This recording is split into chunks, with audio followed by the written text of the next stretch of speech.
Since last year, I've been working from home even more due to the pandemic and also the movement control order by the government. It means also that I'm spending more time at home working, browsing, watching movies, and also doing my own personal activities at home. I often change my environment while I'm working in home so that I could be more productive. Sometimes I'll work in my study room, sometimes I'll work in my living room, sometimes in my kitchen, and sometimes in other parts of my home. Because of this, I realized that there's some dead spot in my home. It means that my home Wi-Fi is weak or no signal in some parts of my home, and I couldn't actually use my internet to work, to watch movie, or to browse online. And when I'm staying at home even more, this thing become more apparent and more frustrating. So today I'm going to share with you how I eliminate all these dead spot in just 15 minutes of my time with the Tenda Mesh Wi-Fi.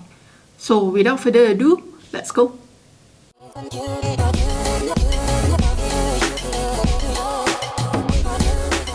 If you're living in a double-story landed property or even larger in Malaysia, most probably you'll experience the same problem as what I'm having, the weak Wi-Fi signal in certain parts of our home. This is because the modem that provided by our local internet service provider is not strong enough to transmit the Wi-Fi signal to all parts of our home.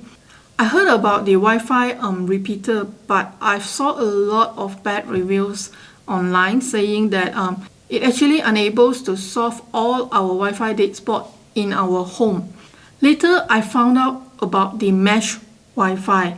It's a more powerful device that could reach all parts of our home, but with a slightly higher cost. And after some research, I found out that Tenda has the best mesh Wi-Fi in the market with a cheaper price. So I've got the new MW5C mesh Wi-Fi to try out in my home. This is a 2-pack Wi-Fi. It means that there has a 2 node here, which actually could cover up to 2,150 square feet of 2 floors of your home. And it supports 100 Mbps and above Wi-Fi. It means that even you have the internet of 35 Mbps, you could actually use it. And whenever if you think to upgrade your internet to a higher speed bandwidth, you can do so without upgrading the mesh Wi-Fi. So basically, I've done the unboxing, and this is what it is in the box. There's 2 nodes.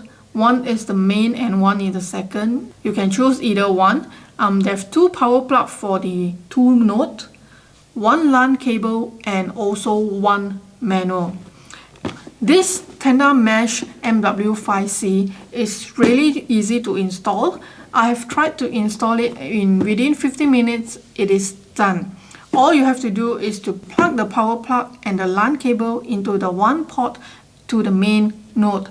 And you connect the other LAN cable to your router and power it on.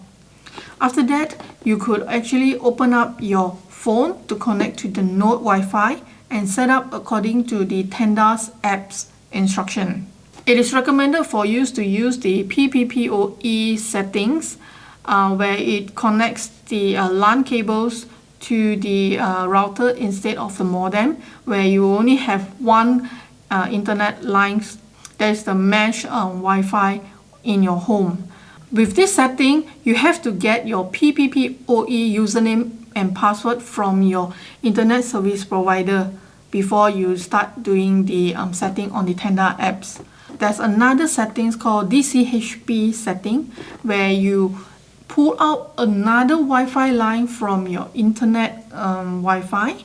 It means that you could retain your existing Wi-Fi line and then add on to another mesh Wi-Fi. It means that at least you have another 2 or 3 Wi-Fi on it. So after you've done the setting, now bring the second node to your second floor, plug the power plug to the second node and power it on. Both of the nodes will automatically connect by themselves, and you are done. So now all your home Wi-Fi dead spot has been solved. So this is how it is to install a mesh Wi-Fi in your home with the Tenda mesh Wi-Fi. Besides that, I would like to share some of the details with you on the Tenda apps. In the Tenda apps, besides you were able to check out the connection status and so on, you could also check how many devices that you have been connected to your mesh Wi-Fi at that time. At the same time, you can also control all the devices that is connected to the mesh Wi-Fi. This is really good for those parents who would like to control their kids' internet usage. You can set the browsing internet timing for all the devices that is connected to the mesh, so that you could off it when you need your kids to study, or maybe it is time for them to have their lunch or dinner, or even it's time for them to go to bed. So you can just automatically off the internet browsing capability on their phone. I've actually tested both of the setting, PPPoE and also DCHP setting.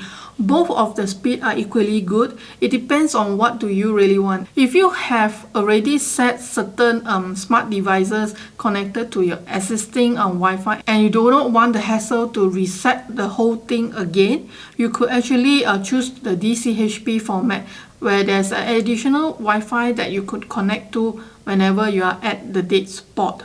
Even though this mesh Wi-Fi MW5C 2 node is suitable for 2 floors of home, but my home is actually 2.5 floors. I realized that I received the same speed and internet connection on my 3rd floor.